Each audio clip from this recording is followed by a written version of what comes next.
할렐루야. 아멘. 하나님 여전히 우리와 함께 하십니다. 우리 양옆에 계신 분에게 말씀하시겠습니다.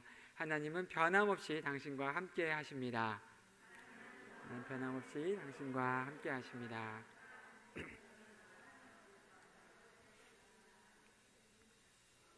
오늘 하나님 어떤 말씀을 전할까요? 라고 기도를 하는데, 오직 사랑 안에서 참된 것을 하여, 제가 참 좋아하는 말씀인데 이 말씀이 떠올랐어요. 그래서 이것이 바로 오늘 같이 읽었던 4장 15절의 첫 마디이죠. 이 편지는 바울이 에베소에 사는 성도들, 그리고 그리스도 예수 안에 있는 신실한 자들에게 보내는 것이라고 했습니다. 에베소 교회와 이 편지를 같이 돌려볼 주변의 많은 성도들에게 보낸 편지인 것입니다. 당시 에베소 교회는 정말 당시 선교에서 중심적인 곳이었습니다. 요즘 터키인데 그곳의 중심적인 도시이기도 하고요. 무엇보다도 선교에 있어서 바울이 2차 선교 때 마게도니아 그리스 지역으로 건너갔다가 돌아올 때 이곳을 지나서 이스라엘로 돌아왔고요. 3차 선교 여행 때는 여기 에베소를 거쳐서 이제 그리스 로마 지역으로 그리스 마게도니아 지역으로 넘어갔습니다. 그리고 바울은 이 교회가 너무도 중요하다고 한 것을 인식한 나머지 물론 다른 제자들도 있지만 자신이 정말 사랑하는, 정말 꿀이 떨어지는 것 같이 그렇게 사랑하는 것 보이는 그 디모데를, 젊은 디모데를 첫 부임지로 이곳을 보냅니다. 디모데 목사님 처음 부임한 곳이 에베소 교회임이죠. 근데 이 편지를 쓸 때 바울은 로마 감옥에 있었습니다. 그래서 우리가 에베소서 2장과 4장을 보시면 그리스도 예수의 일로 너희 이방인을 위하여 갇힌 자 된 나 바울, 주 안에서 갇힌 내가, 이런 표현들이 보입니다. 그때 바울은 감옥 안에서 언제 나갈지 모르고 어떻게 될지도 모르는 그런 상황이었습니다. 마치 이제 태어난 지 얼마 안 되는 교회, 이 교회들 대체 어떻게 될 건가? 선교여행 다니면서 이제 막 생겨난 교회들인데 어떻게 될 건가? 교회가 이미 많이 있으면 모르겠는데 이제 막 생겨난 거잖아요.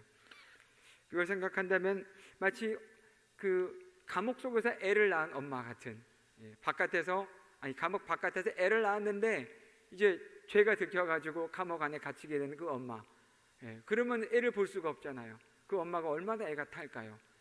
이제 막 탄생한 교회인데 아마 그 엄마는 편지를 보낼 것 같습니다. 아주 같으면은 영상을 찍어가지고 아무개야 내가 너를 얼마나 사랑하지 아니 이러면서. 근데 만약에 엄마가 뭐 30년 40년 이렇게 큰 징역을 살게 된다면은 정말 두 번 다시 못 볼 것 같은 위기감에 정말 아이한테 온갖 사랑을 다 담아서 그 메시지를 전하겠죠. 네가 누구이고 어떤 신분과 권세를 가졌는지, 네가 어떻게 성장하고 자라가길 원하는지 구구절절하게 보냈을 것 같습니다. 그처럼 바울도 우리 교회가, 당신네 교회가 그 얼마나 놀랍고 얼마나 큰 은혜 가운데 태어났고 하나님께서 교회를 통해서 하신 일이 얼마나 놀라운 것인지를, 그 신분과 정체성과 놀라운 은혜들을 다 얘기를 해주고 싶었던 것 같습니다. 그래서 교회에 대해서 보자고 하면은 이 교회로는 이 에베소서를 많이 봅니다. 바울은 교회가 이 악하고 험한 세상 가운데서 연약해지지 않고 성령의 능력으로 강건해져서 악한 자들을 대적하고 또 새 사람답게 구별된 삶을 살아서 빛의 자녀로 이 땅 가운데 나타나기를 너무나 간절히 바랬습니다. 그래서 교회에 대해서 쓴 것입니다. 제가 1, 2, 3장에 대해서 간단히 요약을 하겠습니다. 보시면 1장에서는 교회가 얼마나 복된 것인지를 말합니다. 교회와 예수 그리스도의 관계를 계시해 줍니다. 하나님께서 교회에 복을 주셨는데 어떤 복이냐면은 그건 그리스도 안에서 우리를 창세전에 선택하시고 예정하시고 속량하시고 기업으로 삼으시고 성령으로 인치시고 하나님을 찬송하시게 하신 것입니다.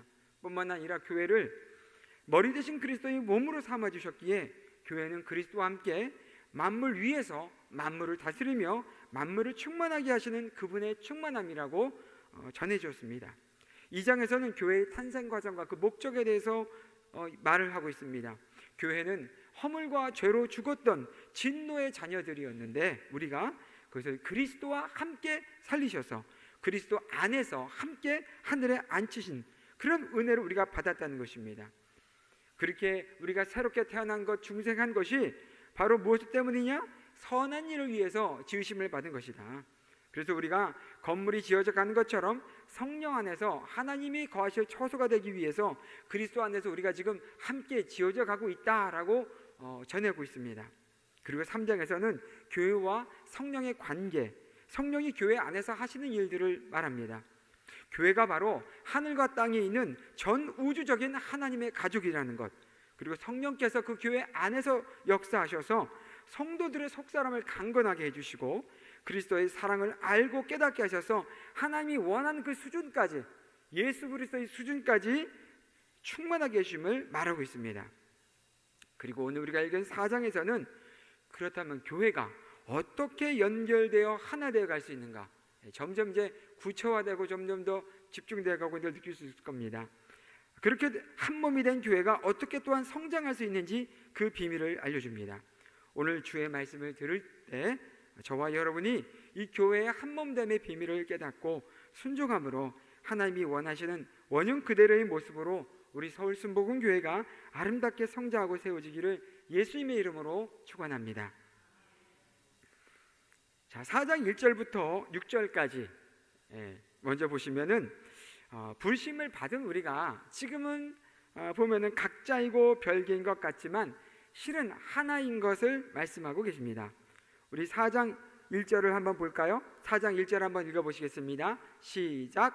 그러므로 주 안에서 갇힌 내가 너희를 권하노니 너희가 부르심을 받은 일에 합당하게 행하여. 아멘. 부르심을 받은 존재들이 저와 여러분입니다. 저와 여러분 한 사람 한 사람은 세상 속에서 부르심을 받았죠. 어떤 사람은 학생으로 공부하다가 전도를 받아서 그리스도의 몸인 교회에 속하게 되었죠. 또 어떤 사람은 태어나 보니까 아빠 엄마가 교회 다니는 거예요.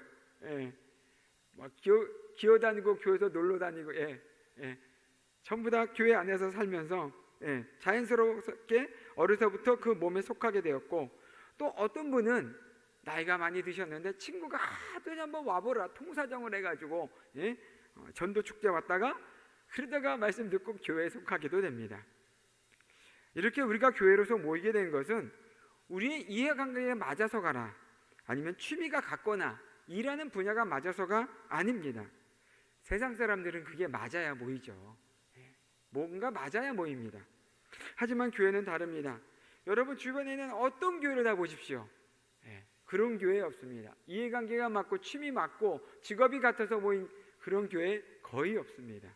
물론 직장 안에 어떤 직장 선교회나 그런 것들을 세운 것 아니고서는 드물지요. 세상에서는 이렇게 도저히 모이라고 해도 모일 수 없는, 평생 보지도 못할 사람들, 아니면 어쩌면 서로 보기도 싫어했을 사람들, 너무나 다양한 사람들이 교회로서 모입니다. 그렇습니다. 우리는 서로를 보고 모인 것이 아닙니다. 선 보고 모이는 것처럼 갈만할까 이렇게 모인 것이 아닙니다. 우리가 선택한 것이 아닙니다. 우리 각자를 부르신 그분 때문에 온 것입니다. 어느 날 전도한 그분 때문에 왔어. 그 김지쌈 때문에 내가 왔다 그렇게 하겠지만 실은 그분 안에 역사하시는 하나님이 우리를 부르신 겁니다. 저도 그래서 교회에 속하게 되었습니다. 우리가 당장 예배나 기도, 봉사 또는 목장이나 대그룹으로 이렇게 모이다 보면은 솔직히 이 안에서도 그렇게 가깝거나 말을 터놓고 지낼 수 있는 분들, 또 그렇지 못한 분들이 있습니다. 당연하죠. 근데 하지만 오늘 하나님 말씀하십니다. 우리를 이미 하나 되게 하셨고 우리는 하나라고 선포하셨습니다. 그게 진리라고 받아들이라고 말씀하고 계십니다. 3절을 보십시오. 3절을 한번 읽어보실까요? 시작. 평안에 매는 줄로 성령이 하나 되게 하신 것을 힘써 지키라. 아멘. 여러분, 없는 걸 지키라고 하면 됩니까? 제가 여기 찬우 형제한테 이거 뭐 핸드폰 딱 주면서 이거 지키라고 해야 되는데 아무것도 안 주고 나서 좀 지켜 그러면 뭐요? 이럴 거예요 아마. 지키라고 하는 것은 이미 존재하는 것을 지키라는 것입니다. 없는데도 지키라고 할 수 없죠. 성령께서 이미 우리를 하나 되게 만들어 놓으셨으니까 너희는 그걸 지키라고 하는 것입니다. 4절에서 6절을 보시면 우리가 하나인 이유를 또 말씀하십니다. 4절에서 6절을 같이 읽으시겠습니다. 시작. 몸이 하나요 성령도 한 분이시니 이와 같이 너희가 부르심의 한 소망 안에서 부르심을 받았느니라. 주도 한 분이시요 믿음도 하나요 세례도 하나요 하나님도 한 분이시니 곧 만유의 아버지라. 만유 위에 계시고 만유를 통일하시고 만유 가운데 계시도다. 아멘. 제가 이 말씀을 묵상하는데 공사판에 불어놓은 건축자재들이 생각났습니다. 이 주변에 공사 현장들이 여기 많이 있죠. 지나가다 보면 커다란 대형 트럭들도 오고 지게차도 오고 그래서 철근이고 벽들이고 수많은 건축자재들을 다 그 현장에다 내놓습니다. 우리가 보면은 야 저거 저만한 걸 언제 다 건축해서 만드냐 집을 만드냐 하지만 정말 요즘에는 기술이 좋아져서 기계도 좋아져서 정말 몇 달 만에 뚝딱뚝딱 하면 집이 다 올라가 버려요. 그죠? 근데 여러분 지금 그 많은 건축자재들은 지금 보면 다 따로따로입니다. 올 때도 따로따로였어요. 어떤 것은 철근은 용인에서 오고 벽돌은 뭐 인천에서 오고 자갈은 뭐 강릉에서 오고 다 따로따로 와요. 그리고 따로따로 모여 있어요. 끼리끼리 모여 있어요. 지네들끼리. 하지만 건축자의 시선, 설계자의 시선에서 보면은 그들은 이미 하나입니다. 부름 받았습니다. 모든 자재들은 이미 하나입니다. 이미 철저한 계획 속에서 주도 면밀하게 계산되어서 벽돌 몇 장, 시멘트 몇 포대 다 계산되어서 구입이 되었고 그날 그때 현장에 도착한 것뿐입니다. 그리고 이제 앞으로 설계자와 건축자들의 손에서 선택되고 다듬어져서 원래 가야 했을 위치로 가게 될 것입니다. 시멘트, 자갈, 모래가 막 섞여가지고 불 붙고 하면 콘크리트 되잖아요. 이게 막 돼가지고 부어지고 이게 또 철근하고 만나고 뭐 벽돌하고 만나고 막 하나로 단단히 엉겨 붙으면서 든든한 건물로 지어질 것입니다. 마찬가지로 우리가 교환해서 서로를 바라볼 때 처음에는 소가 닭 보듯 쟤 누구야? 저 사람 누구야? 할 겁니다. 근데 그렇게만 바라보지 마시기를 부탁드립니다. 지금 별로 친하지 않고 가까이 하고 싶지 않은 분들이 있습니다. 저도 마찬가지예요. 저분 내 스타일 아니야. 비위 맞추기가 너무 힘들어. 내 목장이 안 됐으면 좋겠어. 저런 분이 교회에 있다니 너무 싫어. 저분 왜 저러시지? 하지만 여러분 우리가 모인 것은 다 설계자 되시고 건축자 되신 하나님께서 쓸모가 있고 뜻이 있어서 부르셨기 때문입니다. 나를 통해서 저분을 돕고 또 저분을 통해서 내가 세워지게 해주시려고 하나님의 때에 하나님의 방법으로 그렇게 하시려고 우리를 부르신 것입니다.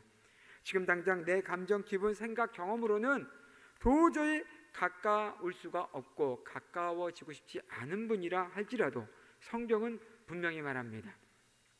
우리는 산 성령으로 인해 거듭난 사람들이라고 말입니다.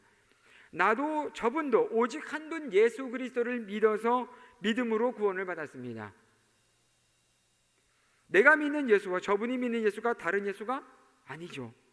또 예수와 함께 십자가에 못 박혀 죽고 예수와 함께 부활의 생명으로 거듭날 때 나는 이 십자가, 저 사람은 저 십자가 그렇게 됐나요? 아닙니다.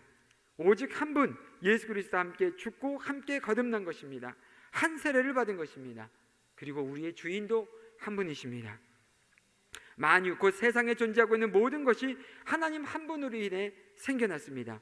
또 그분이 주인이 되셔서 다스리고 계시며 그분이 계획하신 하나의 질서 안에서 모든 것이 서로 연결되어 통일성 있게 움직이게 하시며 그 모든 것의 본질이 되시는 분이 바로 하나님이십니다. 이것이 바로 만유 위에 계시고 만유를 통일하고 만유 가운데 계신다는 뜻입니다. 자, 그러면 하나님께서는 어떻게 그리스도를 머리로 삼고 있는 교회를 하나로 만들어 가실까요? 이 7절부터 13절까지는 그것을 위해서 각 사람에게 예수님께서 정해 주셔서 은혜를 주신 것이 있다고 말입니다. 말씀을 보면은 예수님이 부활하심으로 그 전에 마귀에게 사로잡혔던 사람들을 이제는 예수님이 사로잡으시고 그들에게 뭔가 선물을 주셨다고, 기프트를 주셨다고 하십니다. 자, 그럼 구원받은 성도들 각 사람마다 예수님께서 그 사람에 맞게 은혜를 주신 선물은 대체 뭘까요? 그 선물이 무엇인지는 11절과 12절에 나와 있습니다. 먼저 11절을 읽어보겠습니다. 시작. 그가 어떤 사람은 사도로, 어떤 사람은 선지자로, 어떤 사람은 복음 전하는 자로, 어떤 사람은 교사와 목사로 삼으셨으니. 아멘. 11절은 교회 안에서 주로 말씀을 전하고 가르치는 다양한 직분자들을 말하고 있습니다. 하나님께서 사도, 선지자, 복음 전도자, 교사, 목사 등 이런 직분을 감당한 사람들에게 그런 달란트를, 은사를 선물로 그들에게 주셨다라는 거죠. 하지만 여러분, 이들만 선물 받은 게 아닙니다. 12절을 읽어보겠습니다. 12절 시작. 이는 성도를 온전하게 하여 봉사의 일을 하게 하며 그리스도의 몸을 세우려 하심이라. 자, 11절에 말씀을 맡은 직분자들이 자신들에게 주신 은사로 성도들을 온전하게 하면, 그렇게 하면 그렇게 온전하게 된 성도들, 그 성도들이 이제는 자기 차례가 되어서 봉사의 일을 하게 되고 그럼으로써 그리스도의 몸을 세우게 된다는 것입니다. 그러니까 그리스도의 몸인 교회를 세워가고 하나 되게 하는 데는 성도들도 다양한 봉사의 일을 해야 한다는 것입니다. 그리고 그들에게도 역시 그걸 할 수 있는 다양한 은사를 주셨다는 것을 알 수 있습니다.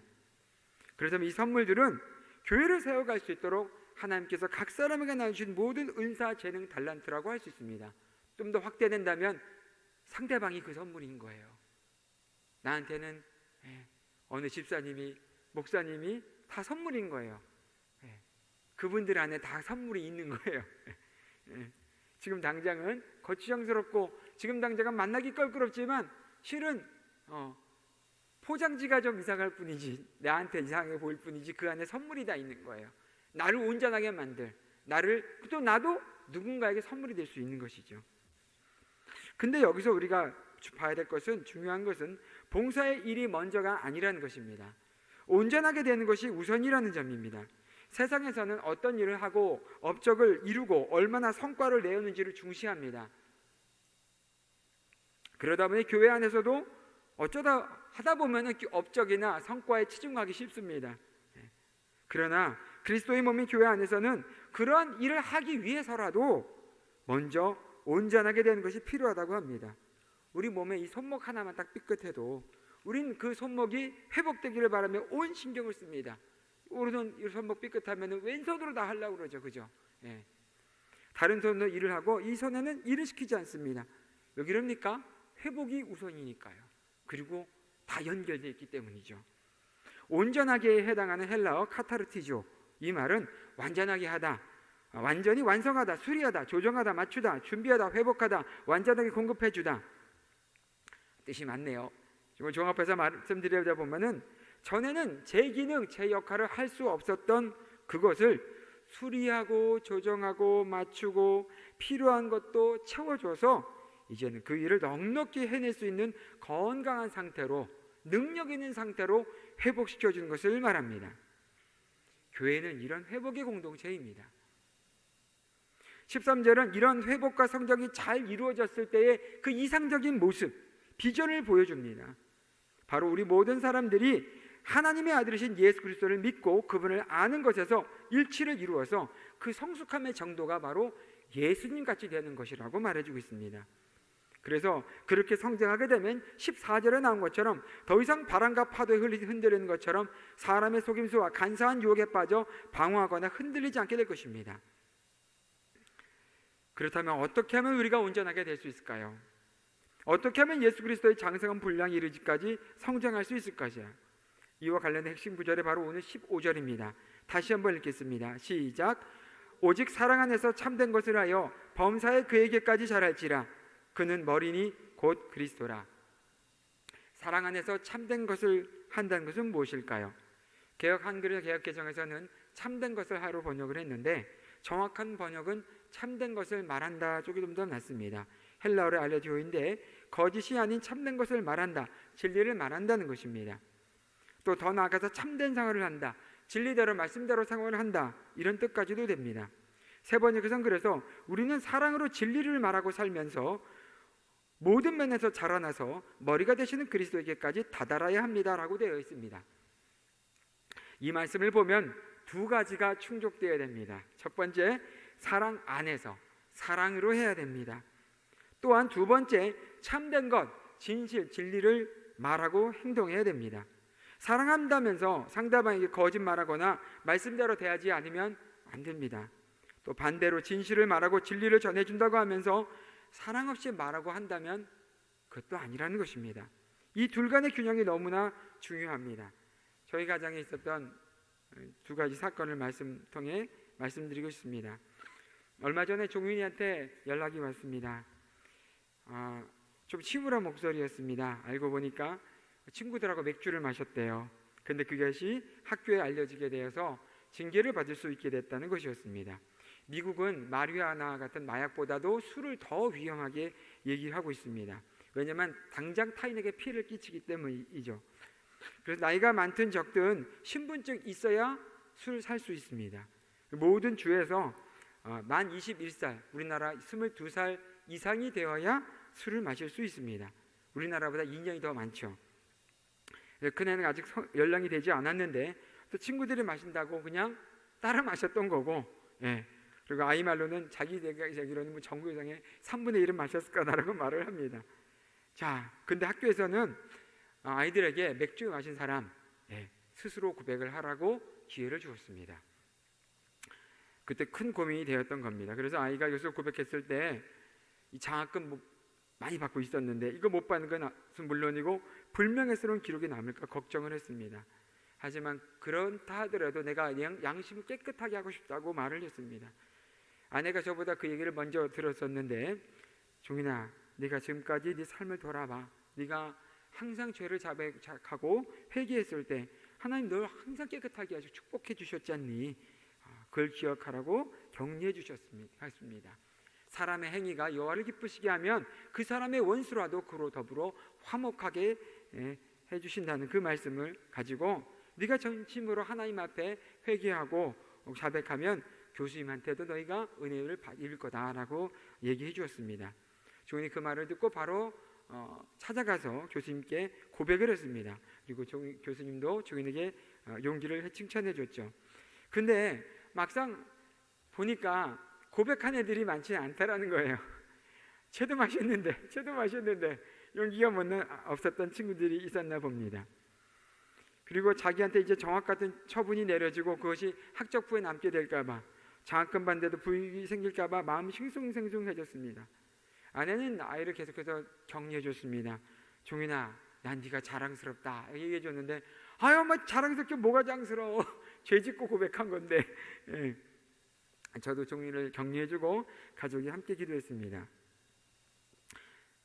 그 후에 종이처럼 고백한 애들은 정학 처분을 받았고 일주일간 학교를 못 가게 되었습니다. 종이는 똑같이 마셨는데 왜 우리만 이렇게 되나, 한편으로 속상한 마음도 있었고 장학금에 문제가 있을까봐 걱정과 불안이 많았습니다. 근데 감사했던 것은 이 일로 인해서 종인이가 기도를 하게 되고, 그동안 말씀 묵상 제때 좀 해라, 저희 카톡방에 가족 카톡방이 있거든요. 거기 올리라고 하고 저희도 다 올리는데 제대로 안 올리고 하더니 이 일이 있고 나더니 꾸준하게 말씀 묵상하고 부지런히 올리기 시작을 했습니다. 정말 구원의 관점에서, 영혼의 관점에서 정말 구원의 사건이었습니다. 하나님께서는 종인의 죄 자백과 믿음의 기도를 들으시고 상을 주셨죠. 정학 기록에 남지 않게 처분받게 해주시고 교수님도 좋은 인상을 받게 해주셨고, 바로 안 있어서 시험이 있었는데 기말고사에서 어떤 시험에서는 역사 시험인데 106점을 받았어요. 왜 106점이냐면은 너무 잘해서 종인이하고 또 다른 애한테 106점을 줬다고 하는 겁니다. 여러분, 만약 학교 측에서 이 사건을 접했을 때 사랑이면 되지, 덮어줘, 넘어가, 이렇게 하면서 진리대로 가르치지 않고 하게 하지 않고 두루뭉술하게 넘어갔다면 어떻게 됐을까요? 아이들은 배워야 할 것을 배우지 못하고 오히려 마땅한 기준이 무너져서 잠재적으로 그런 죄를 지을 수 있는 아이들마저 경계선이 무너졌을 것입니다. 이런 것도 허용하네? 저거는 뭐 어떨까? 조그만 어린애들이 하나하나 허용하면 계속해서 그 선을 자꾸 시험하는 것처럼 말입니다. 아마 음주 문제 하나만이 아니라 다양한 영역에서 말씀의 권위, 학교의 권위가 무너지고 질서도 해이해지게 되었을 것입니다. 불이익을 받더라도 나의 죄를 자백하고 참된 말을 한다면 그것으로 교회와 가정, 우리가 속한 공동체가 하나님께서 계획하신 원형대로 세워져 갈 것입니다. 하나의 또 다른 사례를 말씀드려야 될 것 같습니다. 이번엔 사랑 안에서 사랑의 방점을 찍어서 전해야 될 내용입니다. 요즘 들어 제가 아내와 다툴 때가 많았습니다. 아내가 요즘 책을 쓰고 그 마무리 작업 중인데 공부방에다가 홈스쿨 관련 강의에다가 너무 바쁜 중에 그 일을 하느라 진이 다 빠져버리고 말았어요. 게다가 몇 달 전에는 넘어져 가지고 이 오른손 팔꿈치가 실금까지 가서 한 달 동안 기부스하고 지금까지도 이 시큰거리가 아파서 고생을 하고 있습니다. 저도 아내를 돕는답시고 나름대로 시간 내서 문장 다듬고 편집 교정 사진 찍어주고 나름대로 노력을 했습니다. 근데 아내 막바지에 이를수록 아내의 불안과 초조함, 걱정과 염려는 심해졌습니다. 저희 말고도 다른 사람들한테도 교회를 부탁을 했는데 몇 번을 가도 또 고칠 게 또 나오고 체제를 뜯어 바꿔야 되고 새롭게 넣어야 될 것들이 계속 나왔습니다. 전 아내 돕겠다고 시간 내고 같이 앉아서 작업을 했는데 근데 그럴 때마다 돕기는커녕 다툴 때가 많았습니다. 아내는 아무리 고쳐도 또 고칠 게 나오니까 올해 내로 다 책을 못 쓸 것 같다 여보. 심지어는 나 이러다가 죽을 것 같다고. 책도 못 쓰고 죽을 것 같다 이런 식의 얘기를 하는 거예요. 그래서 저는 기분이 안 좋아지고 왜 그런 소리를 하냐고. 지금 잘 고쳐가고 있고 완성되어 가고 있다고 고쳐야 할 게 자꾸 나온다고 이렇게 말을 하는데 지금 잘 되고 있다고 얘기하고 했습니다. 그러면 아내는 고쳐야 할 게 자꾸 나오고 있지 않느냐, 당신도 고쳤다고 말을 했는데 내가 보면 별로 안 고친 것 같다 막 얘기를 하는 거예요. 제가 늘 목회를 하기 전에 늘 하던 일이 늘 공부하고 연구하고 책 쓰고 책 만들고 하는 일이 그 일이었습니다. 그러니까 저는 이 일이 얼마나 어려운 일인지를 알아요. 얼마나 시간이 많이 걸린 걸 압니다. 그러니까 제가 보기에는 이미 되어 가는 중이에요. 걱정할 필요가 없는 거예요. 그런데 아내는 그게 어려웠던 겁니다. 너무 걱정하지 마. 잘 되고 있는데 왜 그렇게 걱정해? 염려하지 마. 나도 고쳐가고 있고 전보다 더 나아졌잖아. 근데 그 아내는 제 말을 인정하지 않고 자기 말을 알아듣지 못한다고 했습니다. 나는 알아들었다는데 본인은 알아듣지 못했다라는 거예요. 그러면 저는 화를 내고 온성을 높였고 아내도 질서로 다투곤 했습니다. 난 나대로 열심히 했는데 하나도 못했다 이런 식으로 얘기한다는 생각하니까. 근데 왜 이렇게 교제할 때면 아내가 이렇게 이성을 잃은 듯이 불안해하고 급기야 역정을 낼까 너무나 고민이 됐어요. 평소에는 안 그렇거든요. 꼭 그 일을 할 때만. 근데 나중에 아내가 진정된 다음에 저에게 이렇게 말을 했습니다. 아내는 제가 설명하고 논리적으로 설득하고 가르치기보다도 제가 듣기에는 말도 안 되고 어처구니 없고 비논리적이지만 그 좌절의 느낌을 공감해 주기를 알아주길 바랬다고 했습니다.